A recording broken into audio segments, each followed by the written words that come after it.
السلام علیکم دوستو، کیسے ہیں آپ سب؟ میں زمینہ فیاض ایک بار پھر آپ کے ساتھ میں شروع کر رہی ہوں دی باچا بائے نگاہ راحل ایپیسوڈ 37۔ نینا احسن نے رات کے کھانے پر ہی سب سے بات کر لی تھی کہ وہ کل ترکی واپس جانا چاہتی ہے۔ پہلے تو ان میں سے کوئی بھی راضی نہ ہوا، لیکن پھر اس نے تھوڑا اصرار کیا اور بتایا کہ جیمر خاتون چونکہ ادھر اکیلی ہے تو اس کا جانا ضروری ہے۔ اتنے دن تک ان کا اکیلا رہنا ٹھیک نہیں، ان کی طبیعت بھی تھوڑی خراب تھی، اسی لیے احسن صاحب اور حلیمہ صاحبہ دونوں مان گئے۔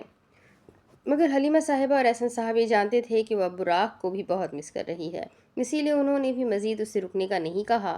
اریحا تو بہت ناراض ہوئی، اسے حلیمہ صاحبہ اور نینا دونوں نے بہت سمجھایا لیکن وہ خفا رہی۔ اچھا ناریحا، اب بس بھی کرو، دیکھو میرا جانا ضروری ہے، ادھر آنے بالکل اکیلی ہے۔ وہ اسے سمجھا رہی تھی تو وہ اسے خفا خفا نگاہوں سے دیکھ رہی تھی۔ اس وقت دونوں لیونگ روم میں موجود تھی۔ صوفے کے ایک سرے پر اریحا بیٹھی تھی اور دوسرے سرے پر نینا۔ آنے کی فکر ہے آپ کو، میری فکر نہیں، اسے منہ بسورتے ہوئے کہا۔ نینا نے چند لمحے کچھ سوچا۔ اچھا ایک کام کرتے ہیں، میں اگلے مہینے امی اور بابا سے بات کروں گی کہ وہ تمہیں ترکی بھیج دے، ٹھیک ہے؟ اس نے کافی پرجوشی کے ساتھ کہا تو اریحا ایک دم چہکی، اس کی آنکھیں بھی چمک اٹھی، لیکن پھر اس کا چہرہ ایک بار پھر مرجھا سا گیا، آنکھوں کی چمک پھر ماند پڑ گئی۔ میں اکیلے آؤں گی کیا؟ وہ صوفے پر انگلی سے نہ جانے کیا نقش و نگار بنا رہی تھی۔ نہیں، علی آئے گا نا تمہارے ساتھ، اس نے کہا تو بعد میں اسے خوب پچھتاوا ہوا کیونکہ اس نے ایک بہت ہی بچکانہ بات کی تھی۔ بھائی کیسے آئیں گے؟ نہیں، انہیں اتنے کام ہے یہاں، وہ تو بالکل بھی نہیں آئیں گے، آپ صرف مجھے جھوٹی تسلیاں دے رہی ہے، اس نے کہا تو نینا ایک گہری سانس لے کر رہ گئی۔ آل رائٹ، پھر میں امی سے بات کروں گی کہ تم امی اور بابا کے ساتھ ترکی آ جانا، ٹھیک ہے؟ اور بابا سے بھی میں بات کر لوں گی، امی تو ویسے ہی مان جائیں گی، اور ہاں میں جھوٹ نہیں بول رہی۔ اریحا نے چند لمحے اسے مصنوعی تشویش سے بھری نگاہوں سے دیکھا، پھر یکدم کھل کر مسکرائی اور اسے گلے لگا لیا۔ یو آر گریٹ نینا آپی، اس نے بے حد خوش دلی سے کہا۔ نینا کھلکھلا کر مسکرا دی۔ وہ صبح 7 بجے کی فلائٹ سے ترکی کے لیے روانہ ہو گئی تھی۔ ابھی اسے مزید انٹرویوز دینے تھے، لیکن وہ یہ انٹرویوز آن لائن بھی آرام سے دے سکتی تھی۔ جہاں تک بات میکائل کے کیس کی تھی تو وہ اس کے وکیل سنبھال رہے تھے۔ انہوں نے نینا احسن کو یقین دلایا تھا کہ اگر وہ ترکی واپس جاتی ہے تو اس کے کیس پر کسی قسم کا اثر نہیں ہوگا، اس کا کیس بہت مضبوط تھا۔ میکائل ملک پر ویسے بھی اور بھی بہت سے کیسز چل رہے تھے، اس وجہ سے انہیں یقین تھا کہ ان کے کیس کا فیصلہ کچھ ہی دن یا مہینے یا پھر سال بعد ہی آئے گا۔ وہ جب ترکی پہنچی تو اس وقت افق پر سہ پہر کے خوبصورت رنگ چھائے تھے۔ ٹیکسی سیدھا سلطان اور سلطانہ کے محل کے سامنے آ رکی۔ وہ ٹیکسی سے اتری، عبایا اور اسکارف میں ملبوس، پرس کندھے پر لٹکائے۔ اس نے ایک گہری سانس اندر کو کھینچی اور اس محل نما بنگلے کو دیکھا۔ چہرے پر ایک بے حد خوبصورت اور نرم سی مسکان پھیلی سی آنکھیں چمک رہی تھیں۔ وہ گیٹ تک پہنچی تو ہمیشہ کی طرح دو باوردی گارڈز نے اسے نہایت مؤدب انداز میں سلام کیا۔ آخر وہ سلطانہ تھی اس محل کی، اس نے انہیں سر کے خم سے جواب دیا۔ گارڈز گیٹ کھول چکے تھے۔ وہ چھوٹے چھوٹے قدم چلتی اس بنگلے میں داخل ہوئی۔ سامنے وہ خوبصورت دل فریب سرسبز لان تھا جہاں جیمر خاتون کھڑی اس کا انتظار کر رہی تھی۔ وہ ان کی طرف بڑھی۔ جیمر خاتون نے جیسے ہی اسے دیکھا تو ان کی آنکھوں میں خوشی کے مارے نمی ابھر آئی۔ وہ تیزی سے اس کی طرف لپکی اور پھر انہوں نے اسے نرمی سے سینے سے لگا لیا۔ نینا مسکرانے لگی، وہ پیار سے اس کے سر پر ہاتھ پھیر رہی تھی، ساتھ ہی ان کی آنکھیں بھی برسنا شروع ہو گئیں۔ اگر آپ ایسے روئیں گی تو میں واپس چلی جاؤں گی، اس نے شرارت سے بھرے انداز میں کہا تو جیمر خاتون زخمی سے انداز میں مسکراتی اور ہاتھ کی پشت سے اپنا آنکھیں رگڑی۔ میں کہاں رو رہی ہوں؟ ہاں، وہ ہلکا سا مسکراتی۔ نینا بھی نم آنکھوں سے ان کا چہرہ دیکھتی رہی۔ تمام، اب چلو، میں نے تمہارے لیے بہت کچھ بنایا ہے کھانے میں۔ وہ بات بدلتے ہوئے پلٹنے لگی تو نینا کے چہرے پر ہلکی سی ناگواری کی لہر ابھری۔ میں آ رہی تھی نا، خود ہی بنا لیتی، آپ نے کیوں کھانا بنایا؟ آپ کی پہلے سے ہی طبیعت ٹھیک نہیں ہے اور اب آپ نے کھانا بنا لیا، وہ اپنی بات مکمل نہ کر سکی۔ بس تم نے مجھے جتنا ڈانٹنا ہے ڈانٹ لینا، لیکن کھانے کے بعد ٹھیک ہے؟ انہوں نے ہلکے سے ایبرو اچکاتے ہوئے بے حد نرم لہجے میں کہا تو نینا کھل کر مسکرا دی اور اسبات میں سر ہلاتے ہوئے ان کے ساتھ گھر کے اندر جانے لگی۔ جیمر خاتون نے اس سے اس کا حال چال پوچھا اور انہوں نے اسے یہ بھی بتایا کہ انہیں براق کا میسج آیا تھا کہ وہ آج یا کل گھر آ جائے گا۔ اگر براق ان سے بات کر سکتے ہیں تو مجھ سے کیوں نہیں؟ آخر انہیں ہوا کیا ہے؟ کیا وہ مجھ سے کسی بات پر ناراض ہے یا پھر وہ بہت بیزی ہوں گے، اسی لیے وہ میری کالز اور میسیجز کا جواب نہیں دے رہے؟ اس نے دل ہی دل میں سوچ کر سر جھٹکا، جیسے ان سب سوالوں سے پیچھا چھڑانے کی کوشش کر رہی ہو۔ استنبول پر اب دوپہر کے تیز سنہرے رنگوں پر شام کے پرفتن رنگ غالب آ چکے تھے۔ یہ منظر تھا ایک تاریک سے کمرے کا جو نہ بہت چھوٹا تھا اور نہ ہی بہت وسیع۔ مرکز میں ایک کرسی کے ساتھ وہ شخص بندھا تھا جس کے چہرے پر کئی خراشیں تھیں۔ وہ اس وقت بے ہوش تھا۔ لمحے بھر کے بعد اس نے بمشکل اپنی آنکھیں کھولی۔ اسے اپنا وجود بے حد تھکا تھکا نڈھال اور زخمی زخمی سا محسوس ہوتا۔ اس نے ارد گرد نگاہ دوڑائی، ہر سو اندھیرا ہی اندھیرا چھایا تھا۔ میں کہاں ہوں؟ اسے چند لمحے لگے تھے یہ جاننے کے لیے کہ وہ وہیں تھا جہاں اسے کچھ دنوں پہلے لایا گیا تھا۔ جب سے اسے یہاں لایا گیا تھا، دو افراد اس کمرے میں تھے اور اس سے وہ سب اگلوانے کی کوشش کرتے جو وہ انہیں کبھی نہیں بتاتا۔ کافی مار پیٹ کے بعد بھی اس شیطان نے اپنا منہ نہیں کھولا تھا۔ مجھے نکالو یہاں سے، تم لوگ جانتے نہیں ہو مجھے، میں تم سب کو تباہ کر دوں گا، نکالو مجھے یہاں سے۔ وہ چلایا تو ایک دم وہ زور سے کھانسی کرنے لگا۔ اس کا گلا بالکل سوکھ گیا تھا۔ چند لمحے کے لیے ہر طرف ایک بار پھر خاموشی کا بسیرا ہو گیا۔ یکلخت اس تاریک کمرے کی خاموشی میں خلل پیدا ہوا۔ اس نے اس کمرے کے دروازے کی جانب نگاہ دوڑائی۔ آج یہاں ان دو افراد کی بجائے وہ شخص داخل ہوا جس کا وہ منتظر تھا۔ سنہرے بال نفاست سے ایک طرف کو سیٹ کیے ہوئے تھے، سیاہ ڈریس شرٹ جس کے کف مڑے تھے اور سیاہ جینز کی جیبوں میں ہاتھ ڈالے وہ اس کمرے کے سوئچ بورڈ کی جانب بڑھا۔ اس تاریک کمرے میں ہر سو سفید سرمئی سی روشنی پھیل گئی۔ براق، اونور نے لب کاٹتے ہوئے اس شخص کا نام لیا جو اب بالکل اس کے سامنے کھڑا اسے سپاٹ چہرے کے ساتھ دیکھ رہا تھا۔ براق نے ساتھ پڑی خالی کرسی کھینچی، اس پر ٹانگ جما کر بیٹھا، ایک ہاتھ کی بھیجی ہوئی مٹھی تھوڑی کے نیچے ٹکائی اور اسے سنجیدہ اور تیکھی پرسوچ نگاہوں سے دیکھنے لگا۔ مجھے زندہ کیوں رکھا؟ مار ڈالتے نا مجھے، ہاں؟ آخر کیوں رکھا مجھے زندہ؟ بتاؤ۔ وہ غصے سے تیز لہجے میں گھرایا۔ براق ایک گہری سانس لے کر رہ گیا۔ کیونکہ مجھے ابھی تم سے بہت سی معلومات نکلوانی ہے۔ فکر نہ کرو، ساری معلومات حاصل کرنے کے بعد میں تمہاری یہ خواہش پوری کر دوں گا۔ تمام؟ بے حد سنجیدگی سے اس نے کہا۔ وہ لب کچلتے اس کی نیلی آنکھوں میں جھانک رہا تھا۔ جب سے اونور کو یہاں لایا گیا تھا تب احمد اور ایرن کو براق نے یہ ذمہ داری سونپی تھی کہ وہ اونور سے سب معلومات اگلوائے، لیکن وہ اس میں ناکام رہے تھے۔ مگر ان کی بے تحاشا مار پیٹ کا فائدہ براق کو ہونے والا تھا۔ تم مجھے ابھی مار ڈالو کیونکہ مجھے زندہ رکھ کر تم بہت بڑی غلطی کر رہے ہو۔ اس نے اپنے ہر لفظ پر زور دیا۔ میں ہمیشہ صحیح ہوتا ہوں۔ براق نے ذرا سے شانے اچکائے۔ ایسا میں کہا کرتا تھا، لیکن اب ایسا نہیں ہے کیونکہ کوئی انسان ہمیشہ صحیح نہیں ہو سکتا۔ لیکن میں یہ جانتا ہوں کہ اس وقت میں بالکل ٹھیک ہوں۔